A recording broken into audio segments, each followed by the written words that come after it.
యథార్థముగా మాట్లాడవలసి వస్తే పట్టుపంచ కట్టుకుని పరమేశ్వర సన్నిధానములకు వెళ్లకుండా ఉండడం మంచిది. ఎందుకో తెలుసా? ప్రతి వస్తువుకి కూడా గుణదోషములుంటాయి.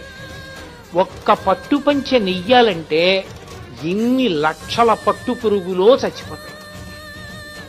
మల్బరీ ఆకులు పెట్టి పట్టు పురుగుని పెంచి బాగా కడుపు నిండా తిని అది పట్టు దారాన్ని చుట్టూ అల్లుకుని పట్టుగూట్లో మెత్తగా ఉంది కదా అని పడుకుంటుంది. ఇక అది పడుకుని నిద్రపోవడం మొదలెట్టిన తర్వాత ఇక అది బయటికి రాలేదు, ఇక పట్టుదారం వదలదు. ఇప్పుడు ఆ పురుగును ఒక్కదాన్ని తీసి బయటపడేయాలంటే పట్టు కాయని కోసేయాలి. కోసేస్తే దారం ఇంతంత ముక్కలైపోతుంది.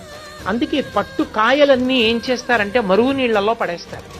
మరుగునీటిలో పడిపోగానే ఆ పట్టు పురుగుకి తెలివస్తుంది.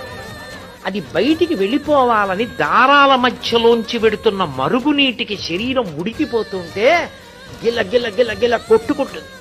కొట్టుకుని బయటికి వెళ్లే మార్గం లేక తానల్లుకున్న గూట్లో తానే చచ్చిపోతుంది. చనిపోయిన తరువాత పట్టుకాయని తీసుకొచ్చి కండికి పెట్టి తిప్పుతారు. తిప్పి దారాన్ని యువతలకి తీసేసి ఆ పట్టు కాయని దాంట్లో ఉన్నటువంటి పురుగుని వీధిలో పారేస్తారు. పశువులు తినేస్తాయి. Download ShareChat.